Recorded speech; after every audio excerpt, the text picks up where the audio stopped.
12장 이제 6월절 통해서 이스라엘 백성이 애굽에서 나오죠. 14장에서는 홍해를 건너는 모습이에요.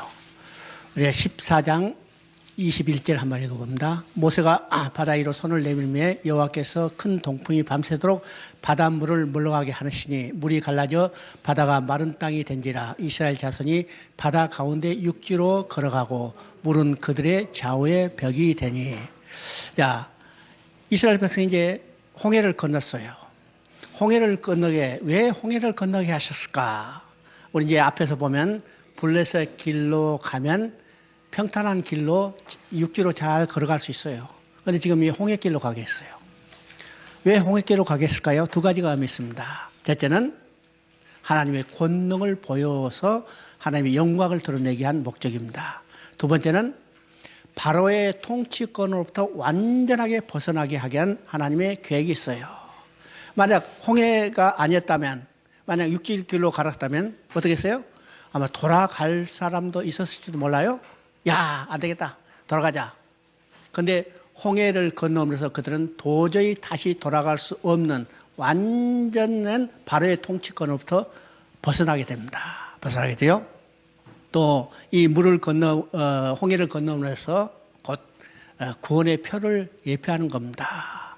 우리가 물은 구원받은 자의 표라 이렇게 이야기하죠. 그래서 홍해를 건너는 것은 구원의 표를 이야기합니다.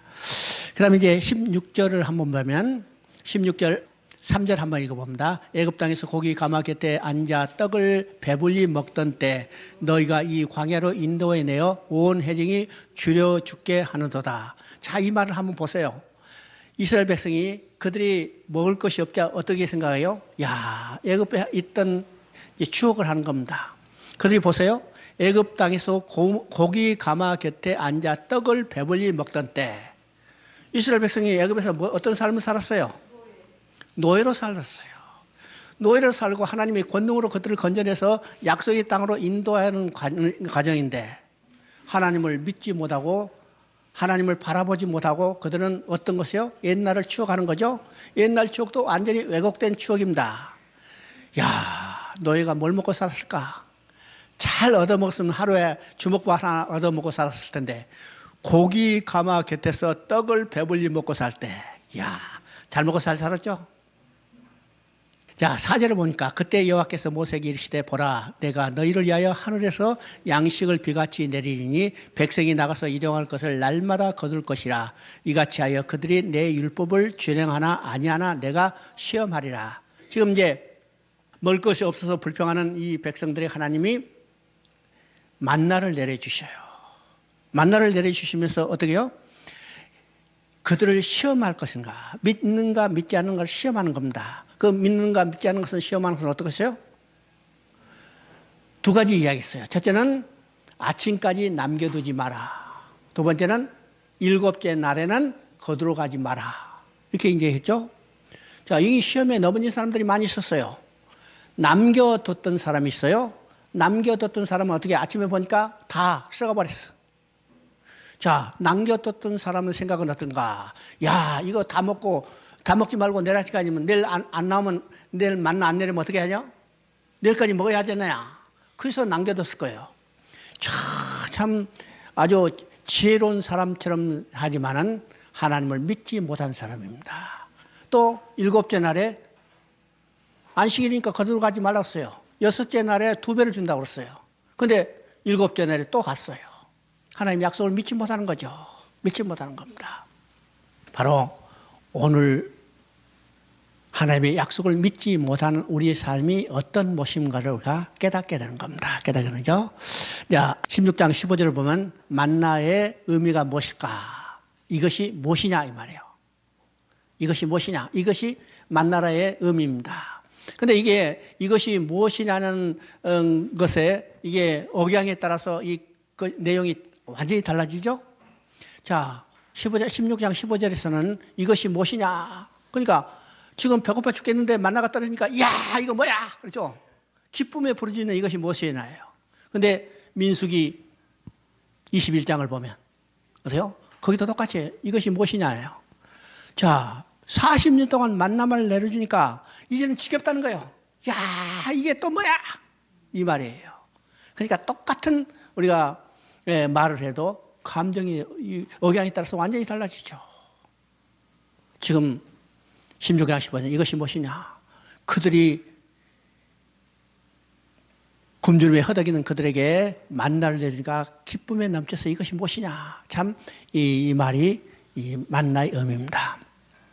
자, 17장을 봅니다. 17장 6절을 보면 내가 호렙산에 있는 그 반석에 거기서 내 앞에 서리니 너는 그 반석을 치라. 그것에서 물이 나오리니 백성이 마시리라. 모세가 이스라엘 장로들의 목전에서 그대로 행하니라. 자, 이 느비림에 도착하자 그들이 뭐 없어서요. 그냥 물이 없죠. 네, 원망을 불평하자 하나님이 모세에게 합니다. 반석에를 치라.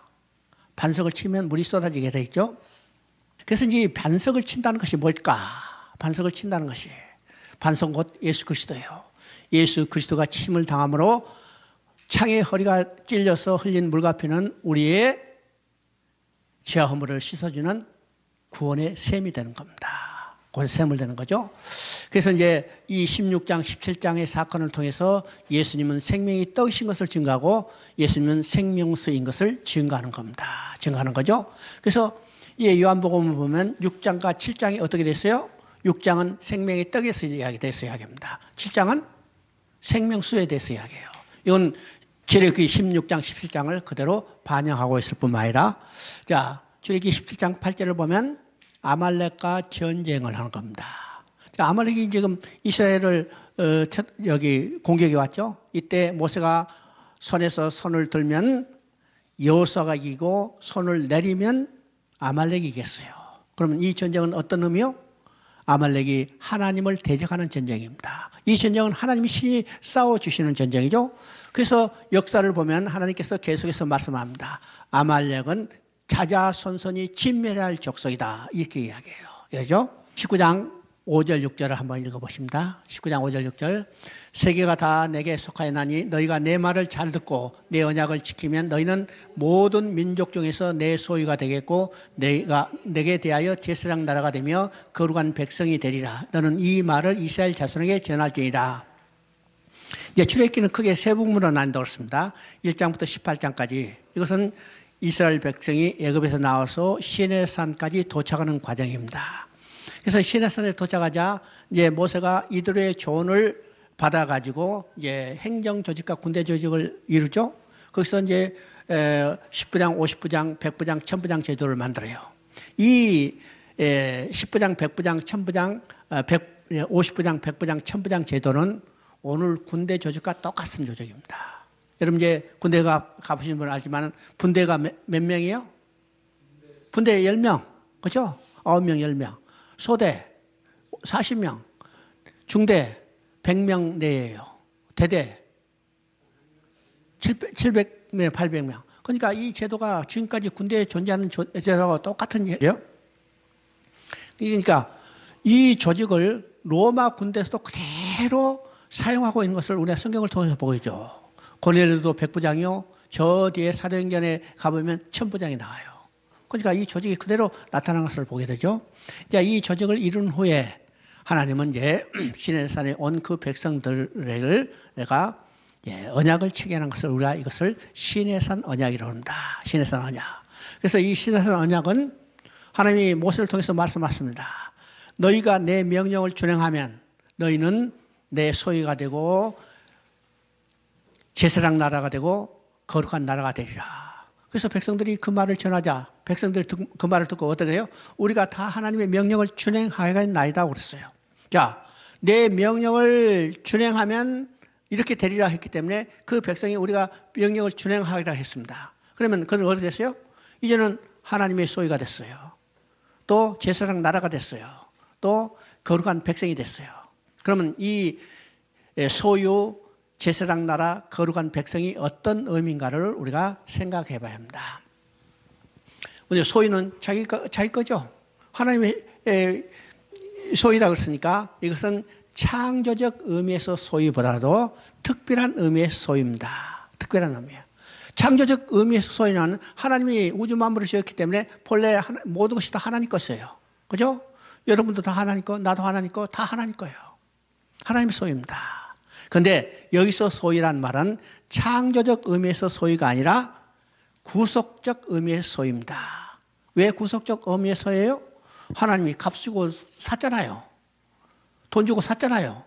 샀으니까 자기 거예요. 어떤 값을 지불했어요? 유월절 어린 양의 피값을 지불하고 샀기 때문에 이건 특별한 의미, 구속적 의미의 소유를 이야기합니다. 소유죠. 그 다음에 제사장 나라예요. 물론 이스라엘은요 전체가 하나님의 제사장이에요. 그런데 그 의미보다, 광범한 의미보다도 이스라엘 백성 가운데 큰 제사장이 태어나서 모든 백성을 하나님 앞에 인도할 것을 계시하고 있는 겁니다. 그러면 모든 백성을 하나님 앞에 인도할 큰 제사장은 누굴까? 이스라엘 백성 가운데 태어나신 예수 그리스도를 예표하는 겁니다. 세 번째는 거룩한 백성이라고 그랬죠. 여러분, 거룩한 백성이 되는 그 백성은 어떤 나라에서 사는 사람이에요? 거룩한 백성은 거룩한 나라에 사는 백성이에요. 그래야 거룩한 백성이죠. 그러면 거룩한 나라는 누가 통치한 나라예요? 하나님이 통치한 나라예요. 하나님 나라예요.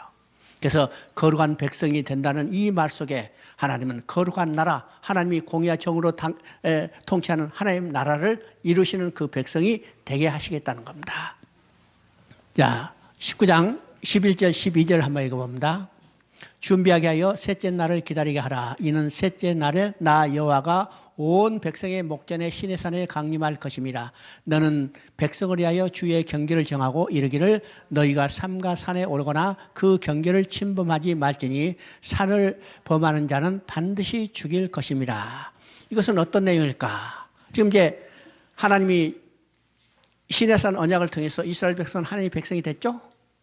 하나님의 백성이 됐기 때문에 하나님은 자기 백성을 보고 싶어서 자기 백성이 있는 시내산으로 내려오시겠다는 거예요. 자, 내려오시겠다고 하실 말씀이 어떤 말씀이요? 경계를 정해놓고 그 경계를 침범하지 말라. 경계를 침범해서 들어온 자는 죽임을 당한다고 했어요. 자, 우리 여기서 생각해 볼 것이 있습니다.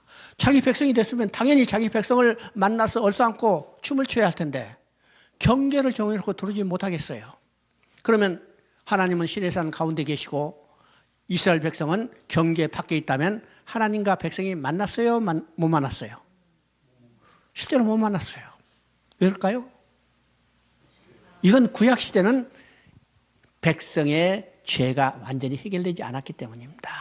해결되지 않았어요. 그럼 우리가 성막구절을 볼 때도 똑같죠? 하나님은 지성소 안에 계시고 백성들은 저 밖에 있어요. 그런 지성소에 들어가는 문은 휘장으로 막아놨습니다. 휘장으로 막아놨어요. 휘장이 열려야 지성소에 들어가고 하나님 만날 텐데 열리지 않았어요. 왜일까요? 구약시대는 죄가 해결되지 않았기 때문입니다.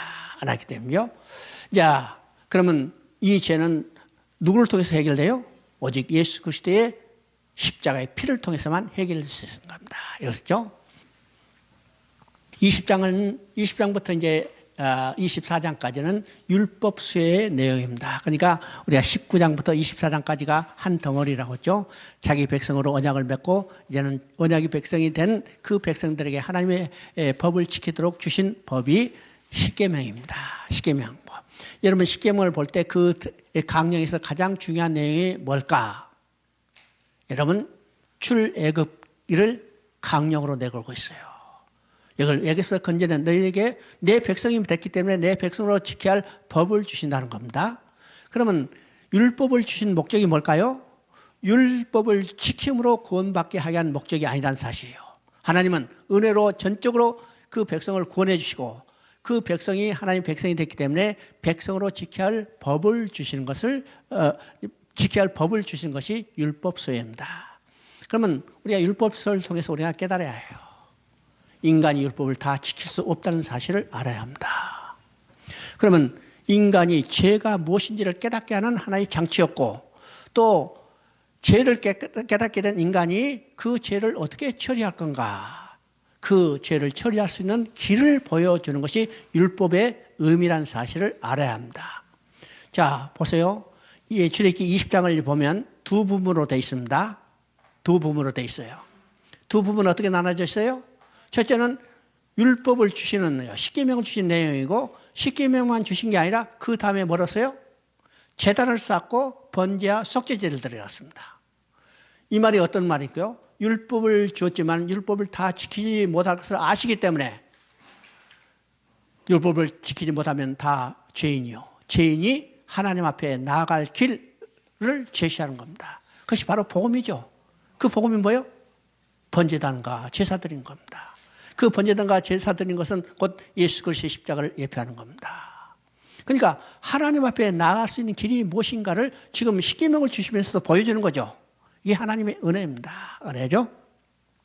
그 다음에 이제 21장부터 23장까지는 이 율법에 대한 십계명에 대한 시행세척을 이야기하고 24장은 율법서를 언약서를 읽고 번제와 화목제를 드린 그 피를 가지고 우슬초에 찍어서 백성들에게 뿌리고 언약서에다 뿌리러 갔어요. 그러면 시내산 언약도 뭘로 체결됐어요? 시내산 언약도 뭘로 체결됐어요? 언약의 피입니다. 그러니까 구약도 그냥 피 없이 체결된 게 아니라 언약의 피로 체결됐어요. 체결되죠. 그런데 구약에 뿌린 피는 어떤 피예요? 짐승의 피예요. 짐승의 피는 인간의 죄를 해결할 수 없어요. 그래서 결국 이스라엘 백성은 율법을 다 지키지 못한 거고 또 32장에 보면 하나님이 주신 십계명이 깨지는 것을 우리가 보게 되는 거죠. 이것은 율법으로는 하나님 앞에 나아갈 수 없다는 것을 보여주는 것이 그입니다. 25장 8절 9절 한번 읽어봅니다. 내가 그들 중에 거할 성소를 그들을 시켜 나를 위하여 짓되 무릇 내가 내게 보이는 모양대로 장막을 짓고 기구들도 모양을 따라 지을지니라. 25장부터는 이제는 하나님과 백성이 함께 살 처소인 성막을 짓게 하는 내용입니다. 성막을 짓게 하는 내용이죠. 자, 여기서 이제 성막의 의미가 두 가지 의미가 있습니다. 두 가지 의미 있어. 먼저 그 전에 우리가 한번 알게 되는 것은 20장에서도 이야기했지만 십계명을 주시고 십계명 주신 거는 끝나는 게 않고 토단을 쌓고 이게 번제를 드리라고 했어요. 그러니까 이것을 통해서도 인간이 율법을 다 지킬 수 없다는 것을 아시고 이 범죄한 사실을 처리할 수 있는 길을 보여주는 거죠. 그런 겁니다. 이것을 지금 25장을 통해서도 우리가 깨닫게 된 거예요. 모세가 시내산에 올라가서 40일 동안 하나님과 함께 있었습니다. 하나님과 함께 40일 동안 있다가 내려오면서 하나님부터 받아온 것이 두 가지가 있어요. 두 가지가 뭘까요? 첫째는 십계명 돌파입니다. 이건 법을 주신 거죠. 율법을 주신 거예요. 하나님은 이 율법을 주셨지만 율법을 다 지키지 못할 것을 아셔요. 이것이 민수기 15장에 나타납니다. 민수기 15장에 보면 너희가 부지 중에 범죄하거든. 그죠? 하나님은 인간이 법을 다 지키지 못하고 범죄할 것을 이미 아시고 부지 중에 범죄하거든. 그 다음에 어떻게 하셨어요? 번제와 속죄제를 드리라. 범죄한 인간이 하나님 앞에 나아갈 길을 보여주는 겁니다. 번제와 속죄제를 드려라. 제사를 통해서 하나님께 나아갈 길을 보여주죠. 그러면 제사는 어디서 드릴 건가? 바로 제사를 드리는 장소로서 성막에 양식을 주시는 겁니다. 모양을 주는 거예요. 그러니까 모세가 받아온 것은 두 가지입니다. 십계명 돌파 율법뿐만 아니라 성막의 모양을 하나님부터 받았어요. 십계명 돌파는 손에 들고 왔지만은 성막의 시향은 머릿속에 담고 왔죠. 머릿속에 담고 왔어. 그래서 우리가 머릿속에 담고 하는 것은 눈에 보이지 않기 때문에 성막의 시향을 받아온 것에 대해서는 별로 우리가 잘 몰라요. 물어보면 몰라. 율법만 이야기해요. 두 개 이야기면 십계명 돌파는 두 개 이야기해요. 이건 그 두 개가 아니고 십계명뿐만 아니라 성막의 모양도 주셨다는 거예요. 성막의 모양은 하나님 앞에 나아갈 길을 보여주는 거고 그것은 곧 예수 그리스도를 예배하기 때문에 바로 이게 복음을 예배하는 겁니다. 그래서 율법만 주시지 않고 성막의 식양, 곧 복음도 주신 하나님을 우리가 찬양해야 하는 겁니다. 찬양해야죠.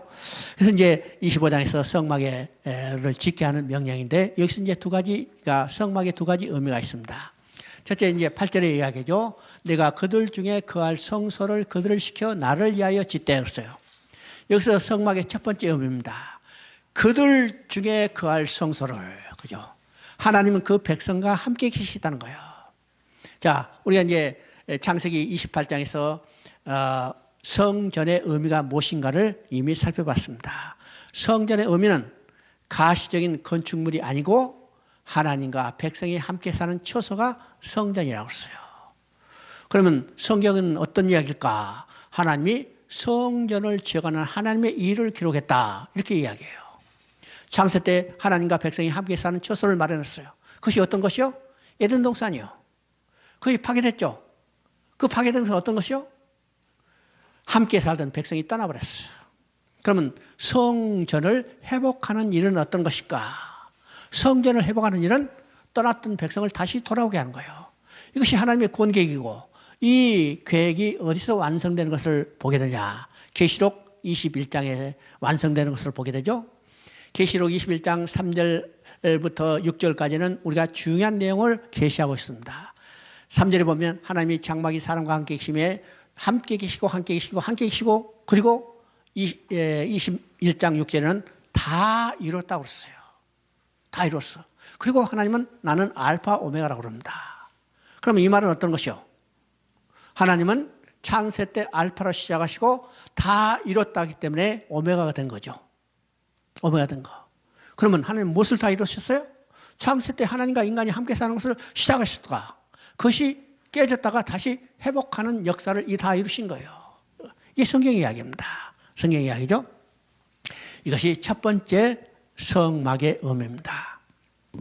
우리가 성경을 보면 이제 하나님이 성막을 짓고 내가 너희 가운데 거할 성소를 짓다. 하나님이 그 백성 가운데 계시겠다는 것이에요.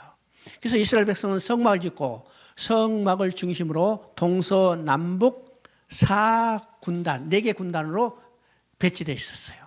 그러면 그들이 지은 진들은 진의 입구를 다 성막을 향해서 놓여졌습니다. 이 말은 어떤 말일까요? 진의 입구라는 것은 자기 집 대문을 다 성막을 향해서 놨다는 거죠. 어느 방향에서 진을 짓든지 다 진의 입구는 성막을 향해서 나왔어요. 그러면 진의 입구가 성막을 향해서 낮았다는 것은 어떤 의미일까? 들어갈 때도 성막을 보고 들어가고 나갈 때도 성막을 보고 나가고, 아침에 일어나서 기지개를 펴도 뭘 바라봐요? 중앙에 있는 성막을 바라보는 거예요.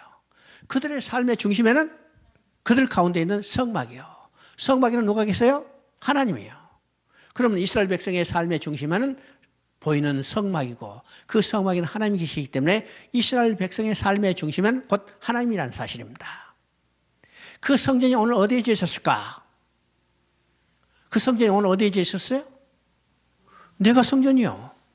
내가 성전이고 그 성전에 하나님이 계세요. 그러면 내 삶의 중심도 누구예요? 성전이고 그 성전에 계시는 하나님이라는 사실을 우리가 깨닫게 되는 거예요. 그렇죠?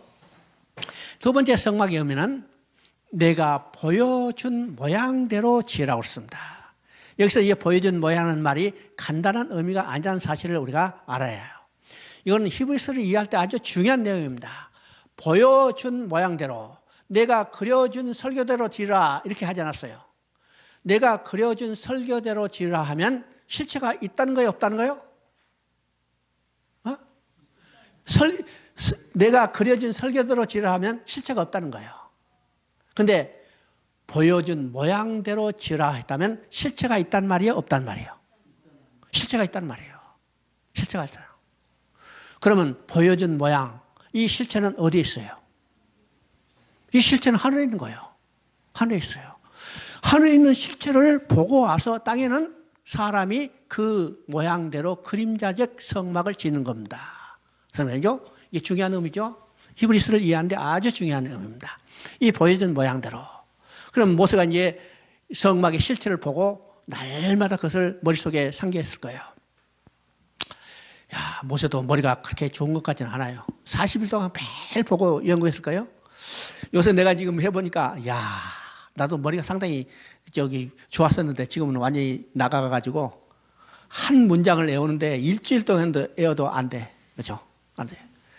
40일 동안 하나님이 보여준 모양을 계속 눈에 익혀서 머릿속에 이제 그래프로 완전히 정리한 다음에 내려왔어.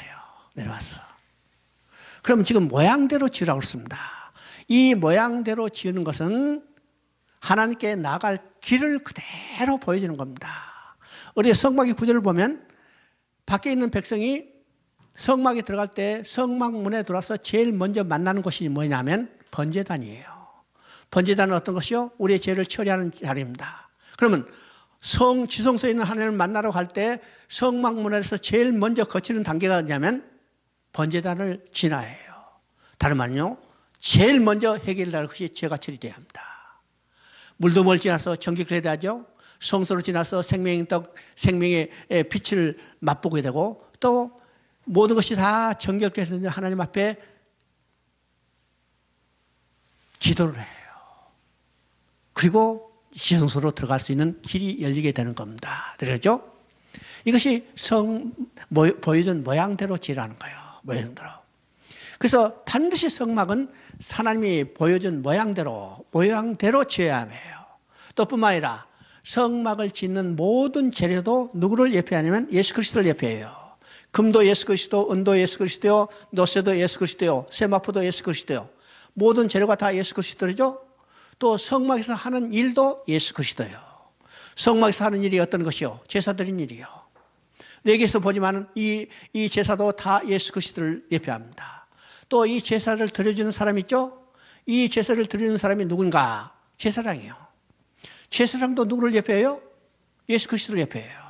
그러면 성막의 모든 것은 처음부터 끝까지 예수 그리스도를 예표하는 겁니다. 모양도, 재료도, 하는 일도, 일을 하는 사람도 예수 그리스도를 예표한다면 하나님 앞에 나아갈 수 있는 유일한 길은 오직 예수 그리스도라는 거예요. 이것이 성막을 구절을 통해서 보여주죠. 성막의 도입니다. 자, 30장 11절 12절을 한번 읽어봅니다. 30장 11절 12절. 내가 이스라엘 자손의 수요를 조사할 때 조사받은 각 사람은 그들에게 계수할 때 자기의 생명의 속전을 여호와께 드릴지니 이는 그것을 계수할 때 그들 중에 질병이 없게 하려 함이라. 자, 이제 25장에 성막을 짓게 하고 이제 성막을 속에 배치할 여러 가지 성물을 이제 짓게 하는 명령을 쭉 해요. 그리고 이제 30장에 가서 여기서 이제 생명의 속전을 내라고 그랬죠.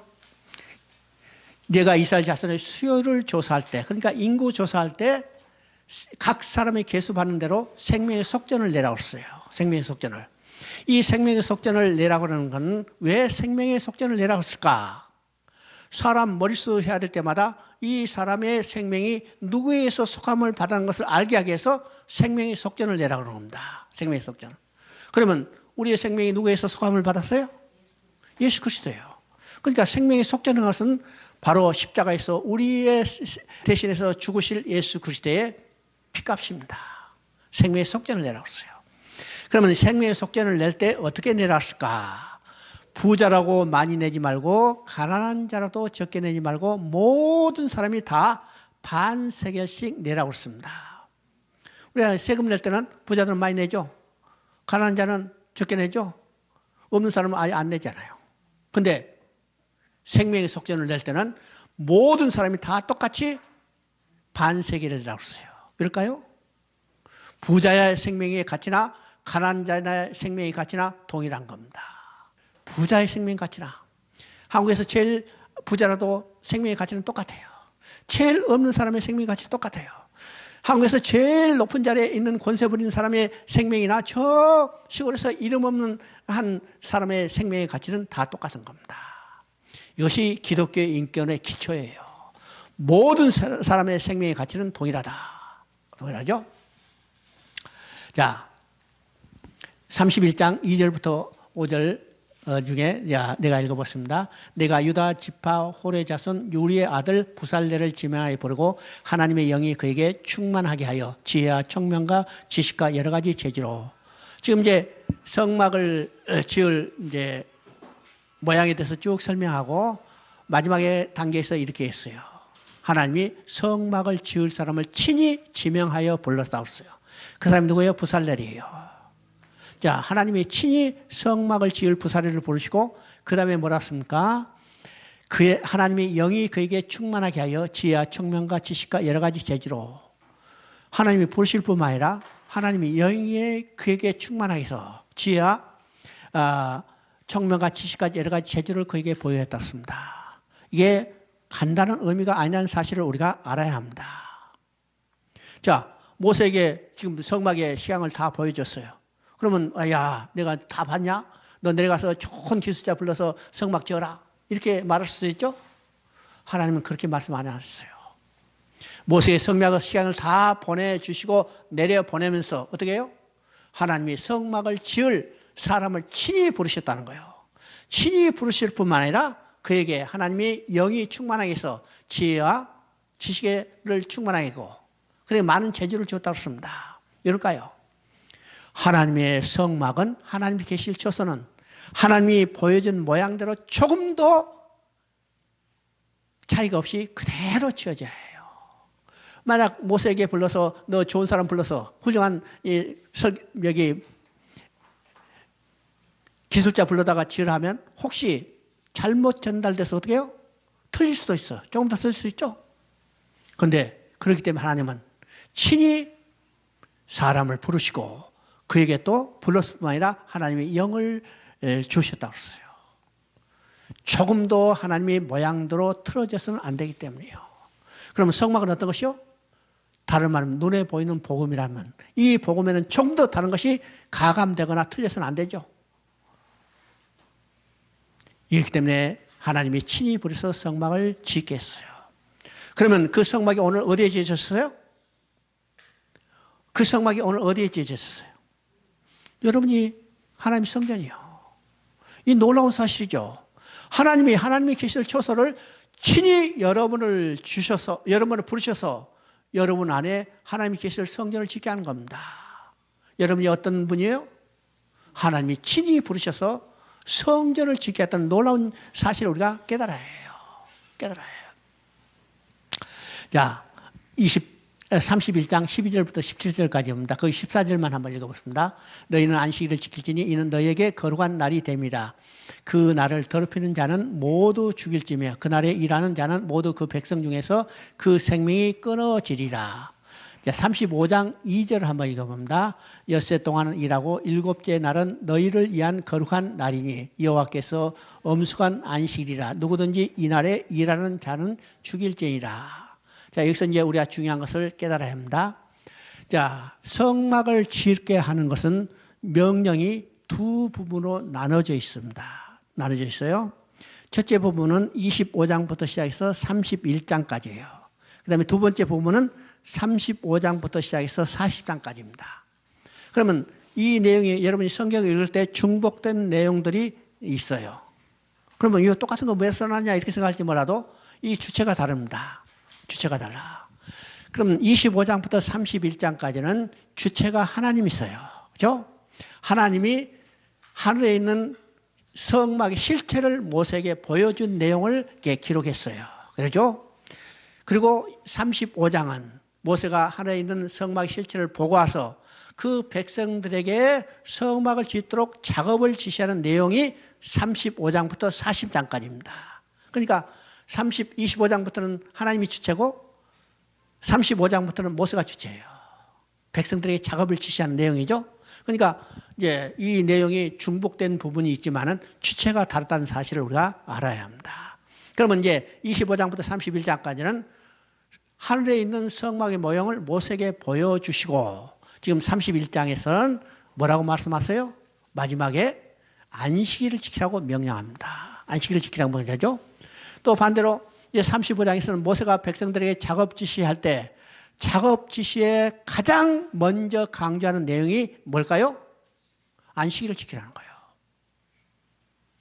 그러면 성막에서 두 군데 강조하는 내용이 뭘까요?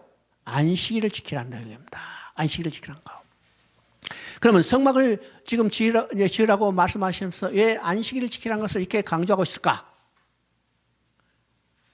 우리가 성막을 지우는 내용과 안식일을 지키라는 것과는 거리가 멀 것처럼 생각하지만은 왜 성막을 지으라면서 하나님도 모세도 안식일을 지키라고 강조하고 있을까? 이것을 생각해 봐야 합니다. 여러분, 성막을 짓는다면, 하나님이 계실 성전을 짓는다면요, 밤낮 없이 지어야 하죠.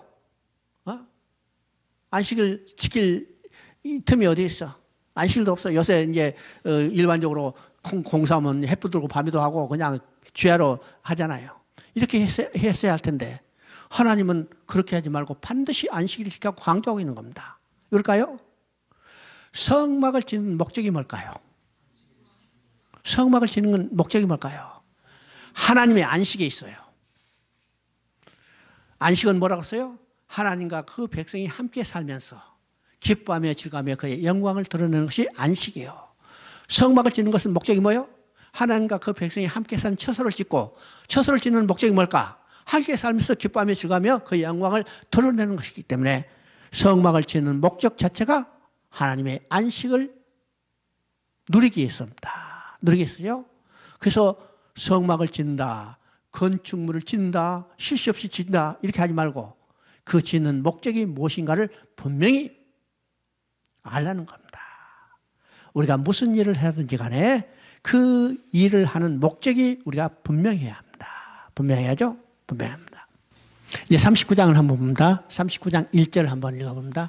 그들이 여호와께서 모세에게 명령하신 대로 청색, 자색, 홍색 실로 성소에서 섬길 때 입을 정결한 옷을 만들고 또 아론을 위한 거룩한 옷을 만들었더라. 지금 이제 38장까지는 백성들이 이제 분담해서 이 성물을 만들어가는 과정이에요. 그리고 이제 40장에는 이제는 만드는 성물을 다 가져라고 해서 이제 성전을 지을 이 마당에다 다 펼쳐놓고 모세가 그것을 점검하는 내용입니다. 그럼 이제 39장 1절에는 제사장 옷을 점검하는데 그 제사장 옷을 점검하는데 가장 핵심적인 말은 어떤 것일까? 여기서 중요한 것이에요. 여호와께서 모세에게 명령하신 대로. 그러면 39장에는 지금 모세가 백성들이 만들어 온 성물을 점검하는데 여기서 여호와께서 모세에게 명령하신 대로란 말이 몇 번 반복되냐면 10번 반복돼요. 그러니까 각종 성물을 다 점검할 때마다 모세에게 명령한 모양대로 되었더라 이 말을 반복하고 있죠. 우리 43절을 한번 읽어봅니다. 43절 거기 보면요, 모세가 백성들이 가져온 성물을 다 점검하고 백성들을 축복하였더랬어요. 그런데 언제 축복했어요? 여호와께서 모세의 명령한 모양대로 되었을 때 모세가 그 백성들을 축복했다습니다. 만약 여호와께서 명령한 모양대로 되지 않았다면 모세가 축복했을까요? 아니면 성질냈을까요? 네? 어떻게 했어요? 팔로 차버리는 거예요. 그렇죠? 그런데 언제 축복했어요? 여호와께서 명령한 모양대로 지었을 때. 이게 간단한 말이지만은 우리가 교회에 나와서 복 받기를 원하죠. 다 복 달라고 소리 지르죠. 근데 소리 지른다고 복 받는 게 아니라 어떻게 복 받을 수 있어요? 하나님 말씀대로 순종하며 신앙생활할 때 복 받는 거예요. 복 받는 거예요. 우리가 이제 자녀들 키울 때도 마찬가지죠. 자녀들이요, 부모 말씀에 순종하고 부모 기쁘게 하면 없는 것도 다 털어내는 거예요. 그렇죠? 없는 것도 다 털어내. 근데 말 안 들으면 어떻게 해요? 아무리 달라고 소리 지르도 주먹부터 나가는 거예요. 주먹부터 나가. 그러니까 우리가 복 받는 비결은 교회 가서 소리치고 악을 쓴다고 주는 게 아니라 악을 쓴다면 잘못하면 쥐어 터지는 거예요. 그런데 하나님 말씀대로 순종할 때 하나님이 우리에게 주고 싶어서 안달하는 겁니다. 복 받기를 원하는 복의 비결이 바로 여기에 있어요. 여호와께서 모세에게 명령한 모양대로 되었을 때 모세가 그들을 축복하였더라.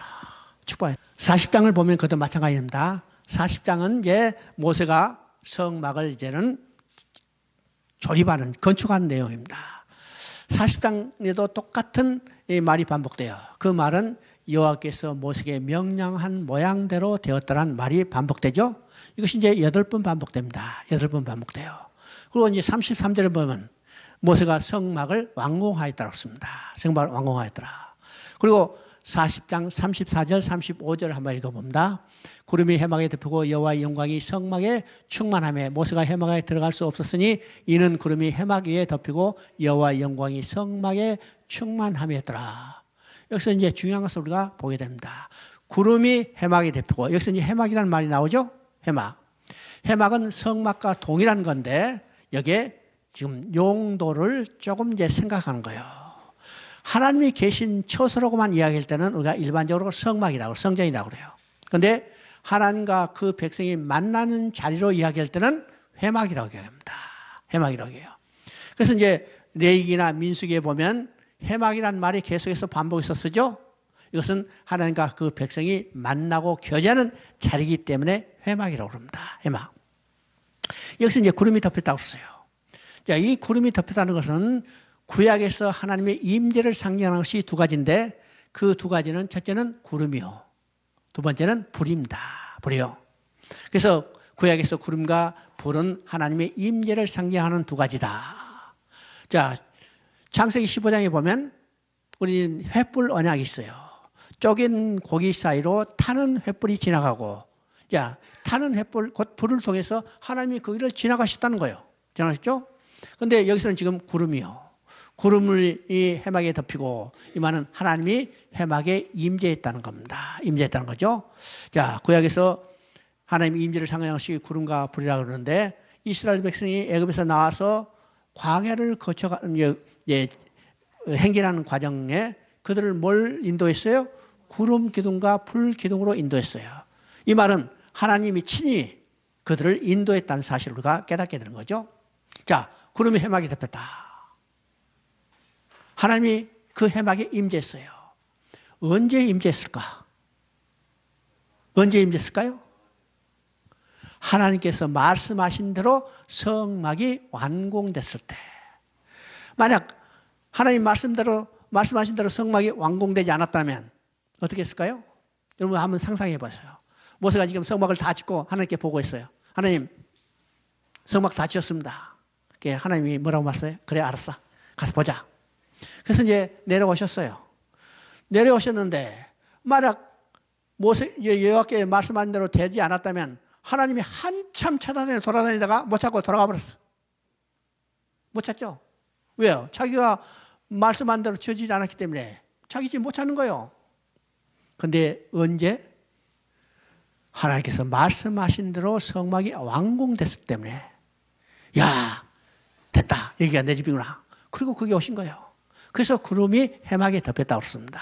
회막에 덮였죠.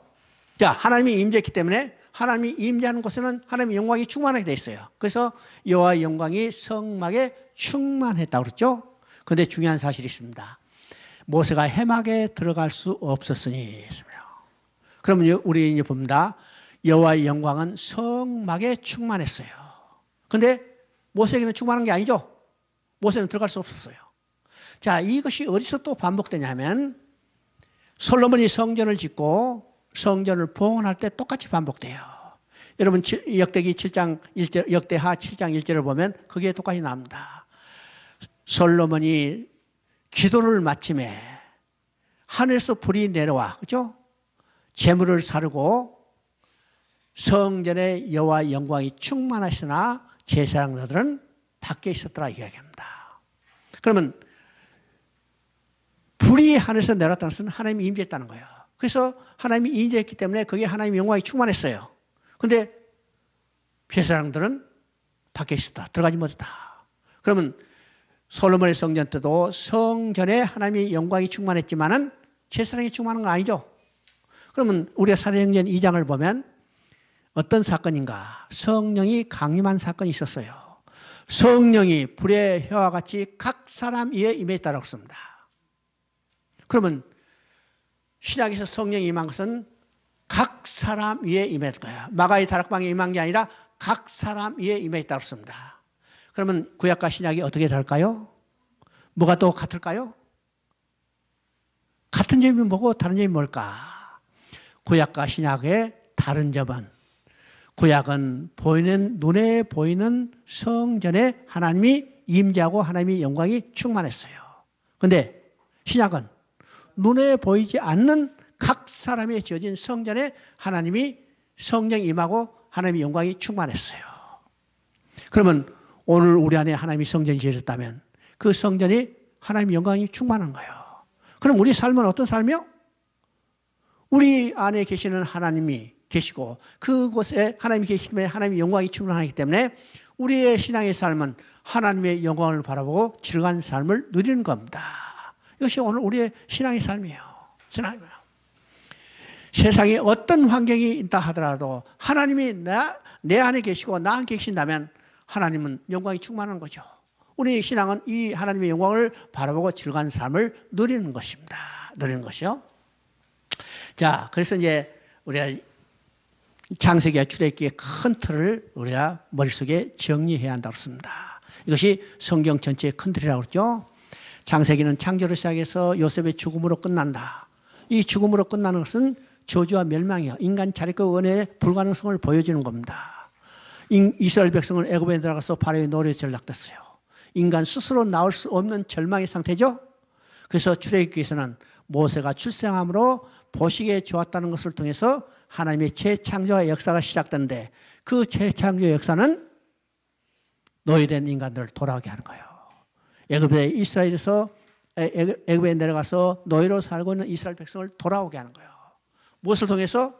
유월절 어린 양의 피를 통해서 그들을 구원해내서 이제는 하나님의 백성으로 만들고 하나님의 백성과 함께 사는 성막을 완공하고 하나님의 임재하고 영광이 충만하는 것으로 출애굽기가 끝나죠. 이것이 구약과 신약의 병행 구조입니다. 구약은 창조로 시작해서 말라기 4장의 저주로 끝나요. 사망이요 절망이지만은 인간 자력권의 불가능성을 보여주지만은 신약에서는 예수님이 탄생함으로 재창조 역사가 시작돼요. 이 재창조 역사는 어떤 것이요? 잃어버린 백성을 찾아오는 겁니다.